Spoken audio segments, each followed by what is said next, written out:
오늘 본문 말씀을 중심으로 본문을 보내고 있는 우리의 삶 속의 신앙의 모습을 함께 묵상해 보도록 하겠습니다.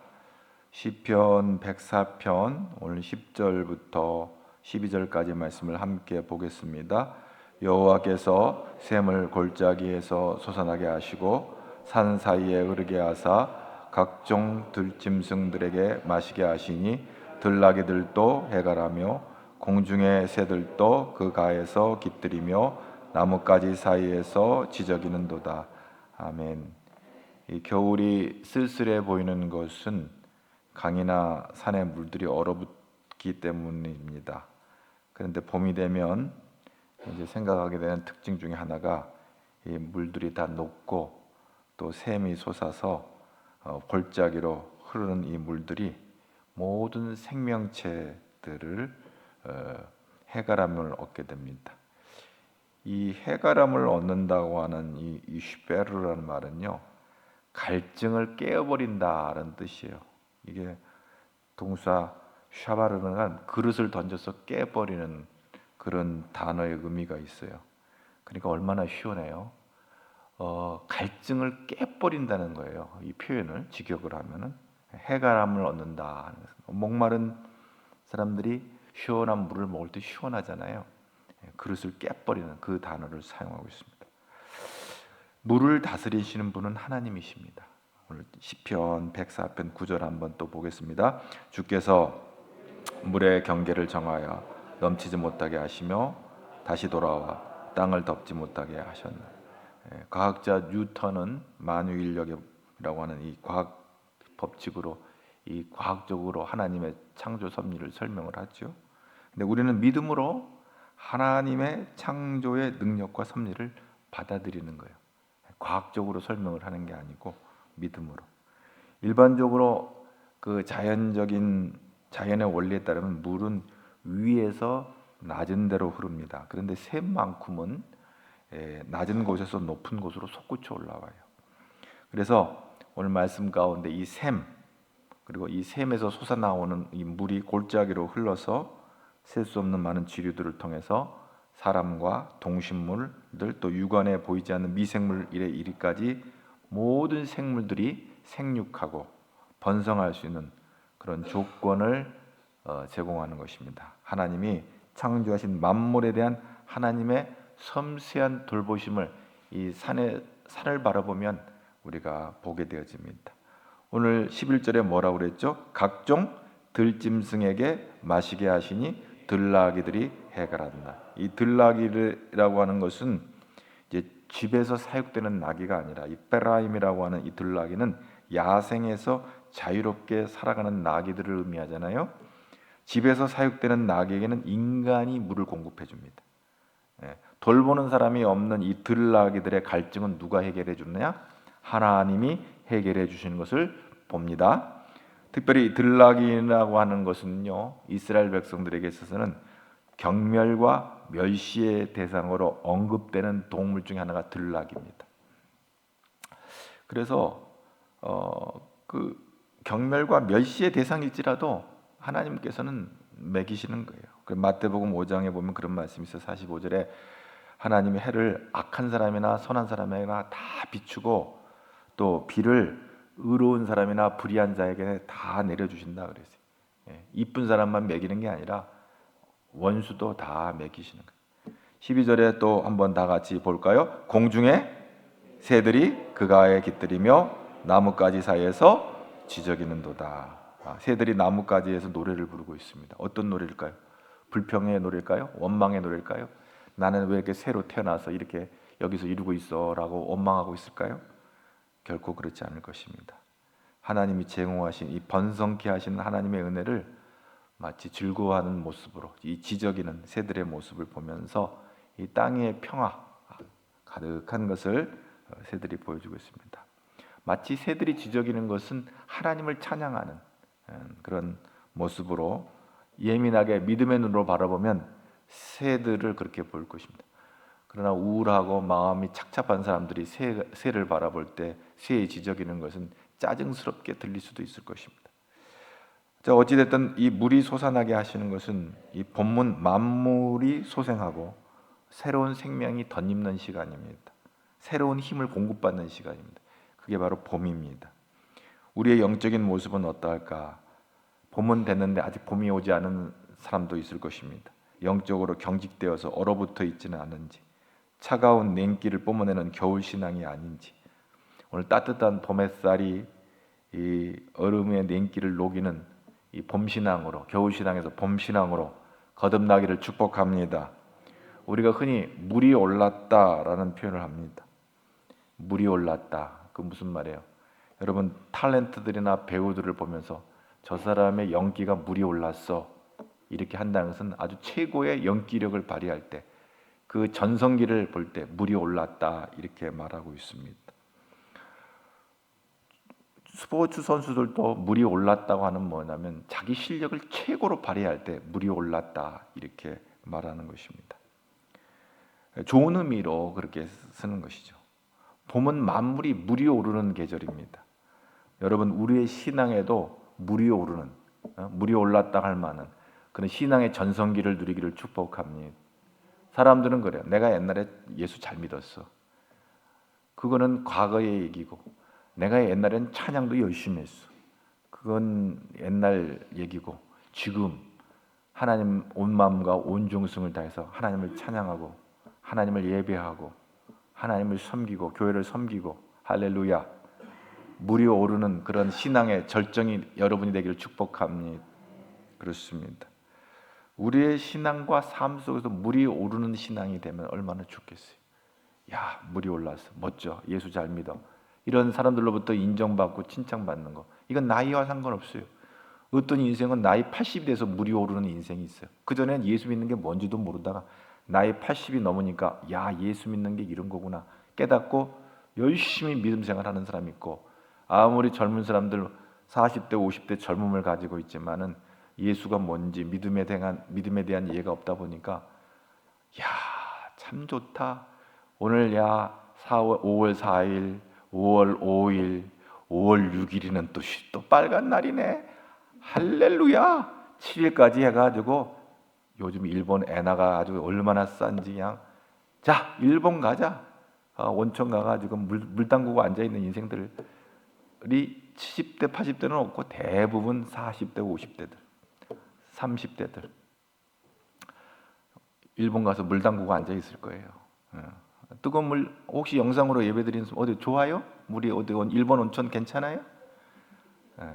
여기가 좋사오니 하고 지금 온천 속에 들어가가지고 영상으로 예배드리는 사람이 있어요. 참 별나게도 온천에서 온천에서 유튜브 틀면 나오니까 몸 벗고 물 속에 들어가가지고 예배는 드려야 되겠고, 야 이거 어떡하지?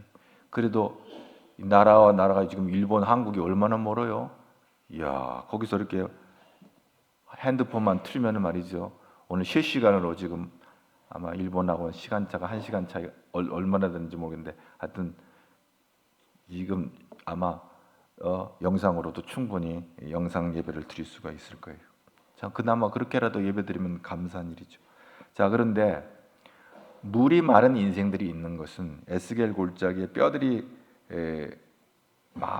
많았고 힘이 말랐다라고 하는 이 에스겔의 37장에 보면 에스겔 선지자를 데리고 가는데 아주 마른 골짜기에 뼈가 마른 골짜기로 환상을 통해서 보여주는데, 에스겔서 37장 2절을 한번 다 같이 보겠습니다. 나를 그 뼈 사방으로 지나가게 하시기로 본즉 그 골짜기 지면에 뼈가 쉼이 많고 아주 말랐더라. 네, 그렇습니다. 뼈가 그냥 다 말른 에스겔의 마른 골짜기 환상을 에스겔 선지자에게 하나님 보여주시는 거예요. 이게 무슨 얘기냐면 이거는 어떤 한 사건을 비유하고 있는데, 주전 604년 바벨론이 이 중동 지역을 다 장악을 해요. 그때 최고의 물오른 왕이 느부갓네살 왕이었는데, 이 느부갓네살 왕이 온 중동을 다 차지하는 가운데 남왕국 유다는 절절매게 되는 거죠. 그 남왕국 유다의 리더십들이 다 무너지고 무엇보다도 우상을 섬기고 악행을 행함으로 하나님 앞에 심판을 받게 되는 것입니다. 나라를 지킬 힘이 없는 거예요, 대통령이. 그러니 어떻게 되겠어요? 느부갓네살 앞에 꼼짝없이 농락당할 수밖에 없는 것이죠. 이런 상황에서 남왕유다가 기댈 것은 애굽, 이집트, 지금의 이집트인데 그 이집트를 기댈 것도 없는 것이 이집트도 오늘 내일 하면서 그 정권이 서서히 이렇게 무너져 내려가는 그런 역사적 배경 가운데서의 이스라엘 남왕국 유다의 모습이 에스겔 골짜기의 마른 뼈 같은 거예요. 그들이 포로로 이제 바벨론에 잡혀가 가지고 그들이 70년 동안 고생을 하잖아요. 그런 가운데 하나님께서 에스겔 선지자를 불러주셨어요. 불러서서 너희들 나라의 모습이 이 에스겔 골짜기의 마른 뼈, 널브러져 있는 이 마른 뼈 같은 것들이 바로 이 남왕국 유다의 모습인 것을 보게 하시는 거예요. 그러면서 하나님께서 이 희망을 잃고 절망에 빠진 이 백성들 가운데 에스겔 선지자를 보내가 하나님이 소망의 메시지를 전해주는 거예요. 하나님께서 에스겔에게 물어요. 그 에스겔 37장에 뭐라고 물어보냐면, 인자야, 이 뼈들이 능히 살 수 있겠냐? 이 뼈들이 이 마른 뼈들이 살 수 있겠냐? 그러니까 에스겔이 뭐라고 그러냐면, 주님만이 아십니다. 내가 이 어찌합니까? 이 물음과 대답은 유다 백성 스스로 다시 살아날 여망이 없다는 거죠. 오직 하나님 살리면 살리고 하나님 죽이면 죽는 거예요. 그러니까 에스겔 선지자도 그걸 알고 제가 어찌합니까? 하나님만이 아십니다. 이렇게 말하는 거예요. 그러니까 하나님께서 에스겔 입을 통해서 이스라엘 유다 백성들에게 전할 말을 주시는데, 에스겔 37장 4절 다 같이 한번 보겠습니다. 또 내게 이르시되 너는 이 모든 뼈에게 대언하여 이르기를 너의 마른 뼈들아 여호와의 말씀을 들을지어다. 아니, 뼈가 무슨 말을 들어요? 마른 뼈들이 다 널브러져 있는 마른 뼈들이. 그런데 이렇게 선포하고 있는 거예요. 5절 시작. 주 여호와께서 이 뼈들에게 이같이 말씀하시기를 내가 생기를 너희에게 들어가게 하리니 너희가 살아. 할렐루야. 하나님께서 생명의 기를 부어주시면 산다. 여러분, 인생의 크고 작은 질고로 있지만 염려와 근심이 있지만 하나님이 기쁨 주시면 기뻐하게 될 줄로 믿습니다. 하나님이 살려주시면 살게 될 줄로 믿습니다. 하나님이 에스겔을 통해서 생기를 불어넣어 주겠다고 이렇게 약속을 하시는 거예요. 불가능해 보이는 것을 행사하시겠다는 하나님의 선언을 에스겔의 선지자를 통해, 에스겔 입을 통해서 이스라엘 백성의 이런 희망을 선포하고 있는 것입니다. 그러면서 하나님께서는 계속 에스겔에게 말씀하십니다. 에스겔 37장 6절에 구체적으로 얘기를 합니다. 너희 위에 힘줄을 두고 살을 입히고 가죽으로 덮고 너희 속에 생기를 넣으리니 너희가 살아나리라. 또 내가 여호와인 줄을 너희가 알리라 하셨다. 죽어 바싹 마른 뼈처럼 된 유다 백성에게 하나님께서 힘줄을 주시고 살을 입히시고 가죽으로 덮으시고 생기를 불어넣으셔서 살리실 것이며, 이 모든 일을 누가 했냐?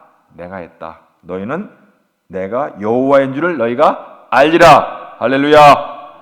이걸 에스겔 선지자에게 하나님께서 말씀하고 있는 것입니다. 이 죽은 뼈들이 살아나 다시 큰 하나님의 군대가 되는 것을 환상을 통해서 보게 되는 것입니다. 하나님의 놀라운 말씀입니다. 오늘 마른 인생을 살아가는, 죽어가는 인생을 살아가는 영혼들에게도 하나님이 생기가 들어가면 이런 놀라운 생명의 역사가 나타날 줄로 믿습니다. 그렇습니다. 마른 풀들이 물이 적셔지면 파릇파릇 살아나는 것처럼, 3,000년 전, 2,000년 전에 그 이집트에서 발견된 씨가 심겨지면 싹이 나는 것처럼, 물을 주고 하면 싹이 나는 것처럼 죽은 줄로 알지만 생기가 들어가고 생수가 들어가면 이게 살아나는 거예요. 그래서 에스겔 37장 13절 더 보겠습니다. 내 백성들아, 내가 너희 무덤을 열고 너희로 거기에서 나오게 한즉 너희는 내가. 아멘. 우리 주님께서 십자가 지시고 3일 만에 무덤문을 여시고 부활하신 것은 하나님 아버지의 역사인 줄로 믿습니다. 무덤을 열고 살게 하신 거예요. 예수님께서도 십자가 지시기 전 나사로가 무덤에 들어가네. 나사로야 나와라. 하나님의 능력이 임하니까 나사로가 무덤에서 살아서 걸어 나오는 것을 보게 되는 것입니다. 이것은 하나님이 하시는 일이십니다. 14절 뭐라고 합니까? 30장 14절 내가 또 내 영을 너희 속에 두어 너희가 살아나게 하고 내가 또 너희를 너희 고국 땅에 두리니 나 여호와가 이 일을 말하고 이런 줄을 너희가 알라. 여호와의 말씀입니다. 계속해서 이런 놀라운 일을 행하실 분은 여호와 하나님이시다라고 에스겔을 통해서 선포하고 있는 것입니다. 내 영을, 하나님의 영, 살리는 영, 하나님의 그 영이 임할 때 생명의 역사가 일어나는 거예요. 신약성경의 요한복음 4장에 보면 예수님께서 그런 말씀했어요. 요한복음 4장 14절에 내가 주는 물을 먹는 자는 영원히 목마르지 아니하리니 나의 주는 물은 그 속에서 영생하도록 솟아나는 샘물이 되리라. 할렐루야. 이 말씀은 야곱의 그 사마리아 성 안에 있는 우물, 야곱의 우물을 배경으로 이 얘기를 나오고 있어요. 야곱의 우물물은 이 물이 귀한 이 팔레스틴 땅에서 야곱이 이 우물을 팔 때가 이 당시는 1000년이 넘은 시간이죠. 1800년 동안이나 이 야곱의 후손들이 그 짐승들에게 후손들과 짐승들에게 이 생명을 주는 이 우물이 바로 야곱의 우물이에요. 이 사마리아에 있는 야곱의 우물. 어떤 여인이 낮 정오에 사람들의 눈을 피해 가지고 이 물을 기르기 위해서 이 우물가로 나온 거예요. 그때 예수님이 거기를 지나가시다가 이 우물가에 나와 있는 여자에게 나에게 물 좀 달라 그렇게 말한 거예요.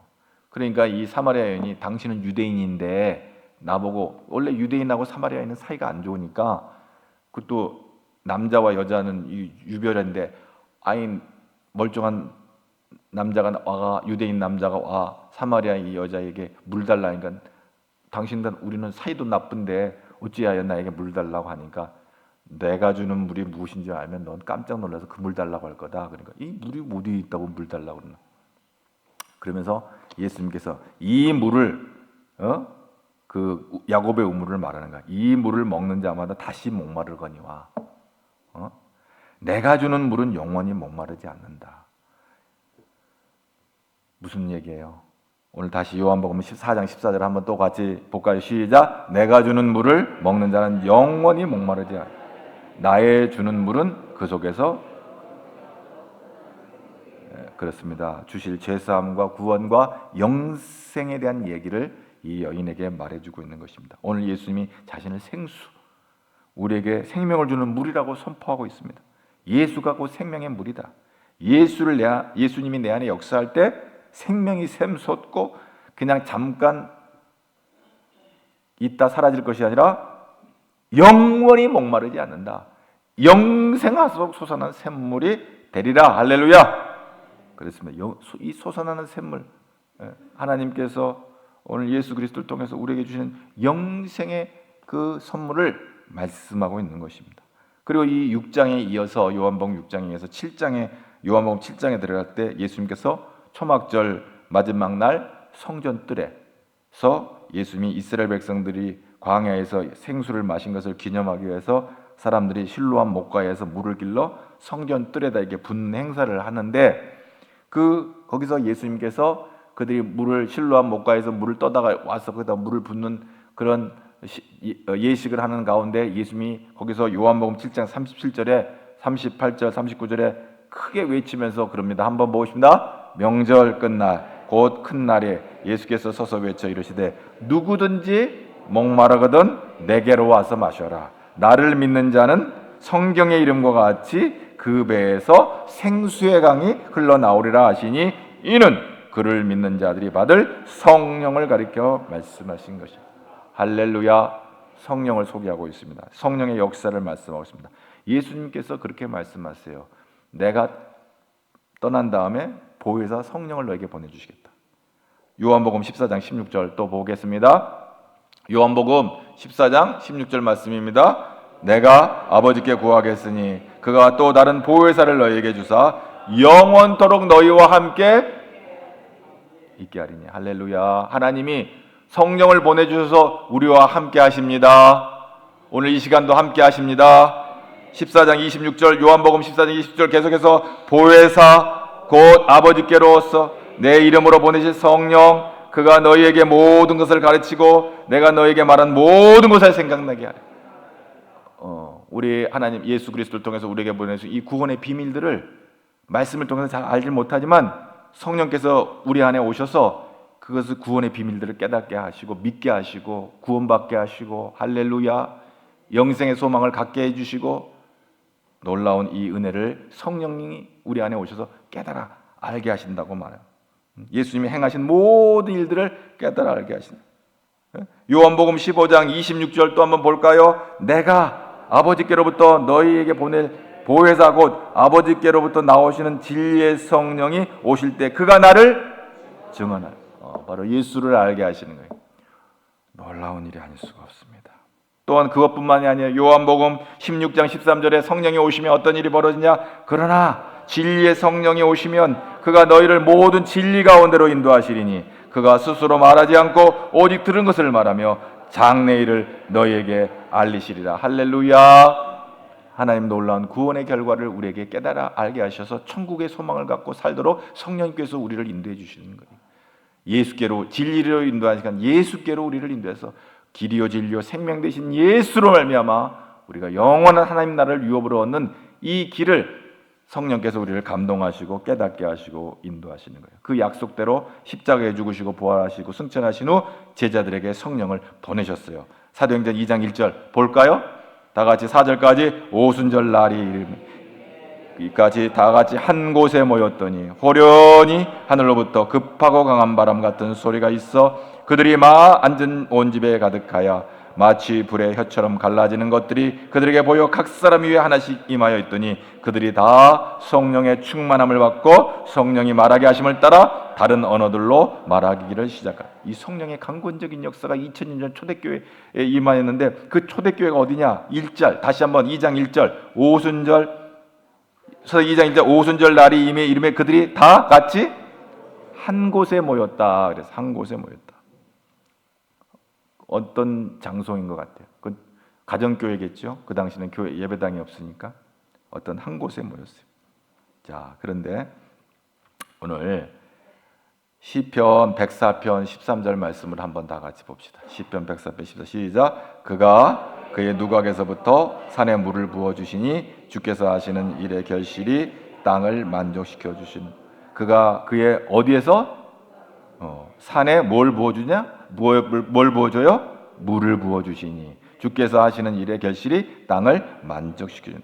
누각이라는 단어가 등장하죠. 이 누각이라는 말이 알리야예요. 알리야. 이 히브리어는 알리야 이 말은 다락방이라는 뜻이 직역이고요. 또 어떤 제단, 우상들을 섬기는 산당 이런 것도 되고요. 왕이 거하는 초소를 알리야라고 말을 하고 있어요. 그래서 영어 번역 성경 중에서 NLT 영어 성경은 heavenly home이라고 그래서 이건 하늘의 집이다. 하늘의 집에서부터 비를 내린다. 하늘에서 우리는 비 내린다고 그러잖아요. 근데 heavenly home, 하늘에서 비를 내린다. 누각에서부터 산에 물을 부어주신다. 이게 물을 부어준다는 말이 비를 내린다는 그런 의미가 되거든요. 그런데요, 이 누각에서 그런 은혜가 임하는 거예요. 이 누각이라는 이 알리야라는 단어를 열왕기상 17장 23절에 보면 한번 또 보겠습니다. 열왕기상 17장 23절 엘리야가 그 아이를 안고 다락에서 방으로 내려가서 그의 어머니에게 주며 이르되 보라 내 아들이 살아난. 사르밧 가부를 살리시는 얘기 가운데 사르밧 가부 아들이 갑자기 죽게 되는데 그 아들이 엘리야가 머물고 있던 초소가 뭐냐면 다락 위에 우퍼 챔버라고 NIV 성경에는 다락방이라고 하는데요. 거기서 그 아이를 데리고 올라와서 기도를 했는데 살아난 거예요. 그래서 그 아이를 데리고 내려오는 장면을 왕상 17장 23절이 이렇게 표현했는데 능력이 나타나는 방이에요. 기도하는 방이에요. 두세 사람이 내 이름으로 모인 것은 내가 너희와 함께 하겠다. 할렐루야. 바로 그 능력이 나타나는 장소인 거예요. 그것이 초대교회인데 자 사도행전 1장 12절에 그 장소에 대해서는 그 오순절날 그 모든 사람들이 한 곳에 모였던 그 한 곳이 무엇인지를 가르쳐주는 얘기가 바로 1장에 등장하죠. 1장 12절에 뭐라고 되어 있어요? 한번 볼까요? 14절까지 제자들이 감람원이라 하는 산으로부터 예루살렘에 돌아오니 이 산은 예루살렘에서 가까워 안식일에 거기 얼마 전 길이라 들어가 그들이 유하는 다락방으로 올라가니 베드로, 요한, 야고보, 안드레, 빌립, 도마와 바돌로메, 마테와 및 알페와 아들 야고보, 셀롯인 시몬, 야고보의 아들 유다가 다 거기 있어 뭐했냐? 여자들과 예수의 어머니 마리아와 예수의 아우들과 더불어 마음을 같이하여 오로지 거기 다락방, 우퍼 챔버, 여기가 뭐냐? 알리야. 이들이 그 다락방에 모여서 좀 더 내려가면 120명이 모여서 기도했다. 이게 초대교회가 시작된 거예요. 초대교회가. 거기서 성령을 받게 된 거예요. 그들이 기도할 때 하늘로부터 내린 성령을 받은 거예요. 오늘 본문 시편 104편 누구에게서 비를 내려서 온 땅의 모든 동식물 피조물들을 다 살리는 것처럼 하늘에서 성령의 은혜가 임함으로 말미암아 그리 성령 충만을 받고 놀라운 역사가 나타난 것이 사도행전 4장 30절 거기서 성령의 역사가 있을 때 어떤 일이 일어나는지 30절 31절 봅니다. 손을 내밀어 병을 낫게 하시옵고 표적과 기사가 거룩한 종 예수의 이름으로 이루어지게 하옵소서 하더라. 빌기를 다음에 모인 곳에 진동하더니 무리가 다 성령이 충만하여 담대히 하나님의 말씀을 전하니라. 아멘. 거기 하늘로부터 성령의 강권적으로 역사가 나타나니까 병을 낫고 치유와 표적과 이런 이적이 일어나고 무엇보다도 성령이 충만해서 하나님의 말씀을 담대하게 전하는 이 놀라운 일이 생기는 거예요.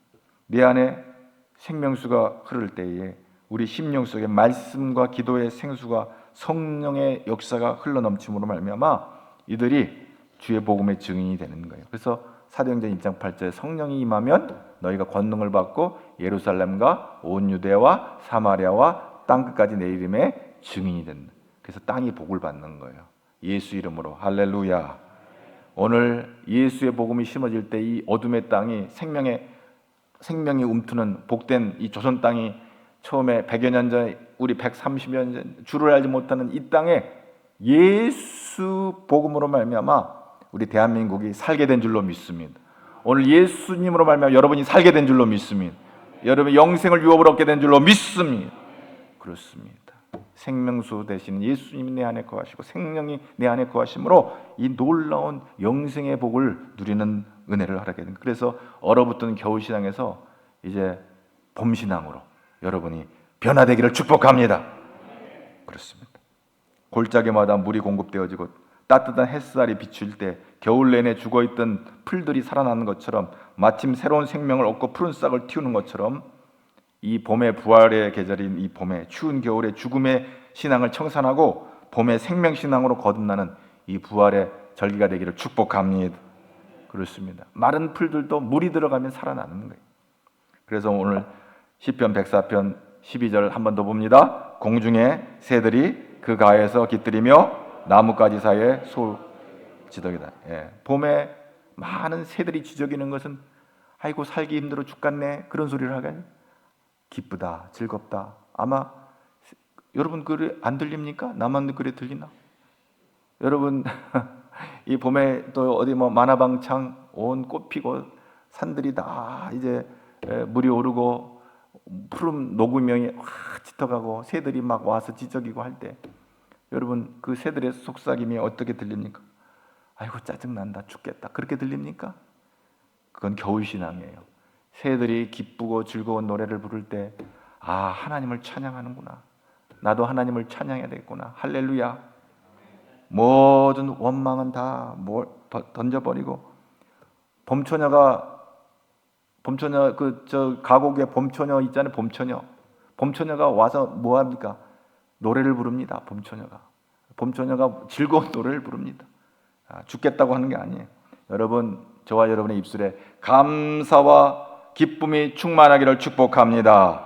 그래서 104편 15절을 다 같이 봅니다. 사람의 마음을 기쁘게 하는 포도주와 사람의 얼굴을 윤택하게 하는 기름과 사람의 마음을 힘있게 하는 양식을 누가? 하나님께서 우리에게 주셨습니다. 할렐루야. 마음을 기쁘게 하는 이 포도주와 기름과 양식은 우리를 살리는 거예요. 하나님이 이걸 공급해 주심으로 우리를 이 땅을 즐겁게 기쁘게 감사하게 살도록 우리에게 힘을 주시는 줄로 믿습니다. 오늘 자식의 문제로 물질의 문제로 건강 때문에 사업 때문에 직장의 어떤 스트레스로 인해서 답답한 일을 당하고 어찌할 바를 모르고 살맛을 잃어버리는 이런 삶 가운데서 여러분의 신앙의 기쁨이 회복되기를 축복합니다. 오늘 하늘의 기쁨으로 무장할 수 있기를 바랍니다. 땅에 나의 삶을 지치게 하고 나를 힘들게 하고 나를 고통스럽게 하는 이 절망스러운 이 땅의 것들을 다 밟아버리고 하늘의 기쁨으로 채우기를 주의 이름으로 축복합니다. 그래서 겨울 신앙으로 강팍했던 얼굴이 새봄에 활짝, 여기 보니까 얼굴이 뭐라고 하면 윤택해졌다고 하는데 이 여기 기름은요 올리브 기름이에요. 이건 식용이 아니고 화장품이에요. 예, 이거 얼굴을 바르면 얼굴이 그냥 반짝반짝반짝 윤이 나는 거예요. 여러분, 그 올리브 기름을 이 이스라엘 팔레스타인 땅은 햇빛이 따갑고 거칠고 건조한 땅이기 때문에 여자가 20만 돼도 40처럼 보여버리는 거예요. 그러니까 이 올리브 기름을 발라야 이 나이가 이쁘게 보이는 거예요. 그러니까 여기 지금 윤택해 했는데 하나님께서 이 올리브 기름을 주가지고 얼굴을 윤택해 했는데 여러분 안에 성령이 계시면 여러분의 얼굴에 확 기쁨이 넘쳐나게 될 줄로 믿습니다. 그래서 우리의 얼굴을 기쁘게 하고 윤택하게 하고, 그래 봄에 힘을 주는 이 봄에 하나님께서 우리를 겨울 내내 움츠렸던 이 나약한 삶과 신앙이 힘있게 약동하는 봄의 신앙으로 변화되기를 축복합니다. 그래서 이 봄에 하늘로부터 내린 신령한 은혜와 능력과 무엇보다 성령 충만함으로 말미암아 예수 믿는 기쁨이 여러분에 넘쳐나기를 바라고 예수 안에 사는 모든 일이 주 안에서 형통하기를 바랍니다. 할렐루야. 옆 사람에게 이렇게 해서 잘 될 것입니다. 할렐루야. 벌써 기쁨이 확 나오죠. 잘 될 거라고 그러니까. 당신 누군데 나보고 잘 될 거라고 그러는 거야. 보니까 주변에 보니까 아는 사람도 있고 모르는 사람도 있는데 여러분 잘 될 줄로 믿습니다. 잘 될 겁니다. 하나님이 여러분을 지켜주십니다. 요한계시록 22장 17절 말씀을 다 같이 보고 말씀을 정리합니다. 성령과 요한계시록 22장 17절 말씀에 이런 말씀이 있습니다. 제가 여러분에게 들려드리겠습니다. 성령과 신부가 말씀하시기를 오라 하시는다. 듣는 자마다 오라 할 것이요 목마른 자도 올 것이요 또 원하는 자는 값없이 생명수를 받으라 하시더라. 아멘. 성령과 신부는 교회를 말하는 거예요. 교회. 성령과 신부가 여러분 목마른 자들아 다 내게로 오라. 우리 주님 말씀하시고 우리 가제중앙재단을 통해서 이 누각에서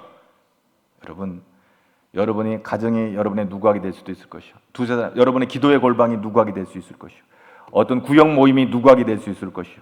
그리고 여러분이 어디서 모이든지 중보기도 모임 그 자체가 누각이 될 수 있어요. 거기서 부으시는 하나님의 은혜가 임하기를 축복합니다. 그래서 누각에서 물을 내려서 마치 하늘에서 비를 내리시듯이 오늘 다락방에서 성령이 임하였던 것처럼 여러분이 기도하는 자리에 성령이 근본적으로 역사함으로 말미암아 여러분은 알지도 못하고 깨닫지도 못했지만 알게 하시고 깨닫게 하셔서 살리시는 역사가 이번 한 주간도 충만하게 나타나기를 축복합니다. 성령 충만, 예수 충만함으로 이번 한 주간도 예수로 승리하는 우리 가정의 모든 성도들 되기를 주의 이름으로 축복합니다. 옆 사람에게 한번 다시 인사를. 당신은 잘 될 겁니다. 예수 이름으로 잘 됩니다. 성령 충만 받으십시오. 할렐루야. 하나님 감사합니다. 오늘 또 거룩한 주일 아침에 이른 아침부터 우리가 부지런히 주 앞에 나오게 하심을 감사합니다. 온 세상이 비가 내리고 또 촉촉한 비로 인하여서 대지들은 이제 마른 대지들이 푸른 풀을 내리고 녹음이 실록이 우거지는 아름다운 계절 봄의 계절이 진행되겠사온데 우리의 심령에도 성령의 단비를 내려주셔서 우리의 심령 마른 땅 같은 우리 심령들이 촉촉해지게 하여 주시고 아름다운 열매를 풍성히 맺는 믿음의 사람들이 되도록 복을 내려 주시옵소서. 추운 냉기에 겨울의 신앙이 변하여서 따뜻한 햇살에 봄의 신앙으로 물이 오르는 신앙으로 변화시켜 주시옵소서. 그래서 아름다운 열매 맺는 복된 성도들로 삼아 주옵소서. 예수님 이름으로 기도하옵나이다.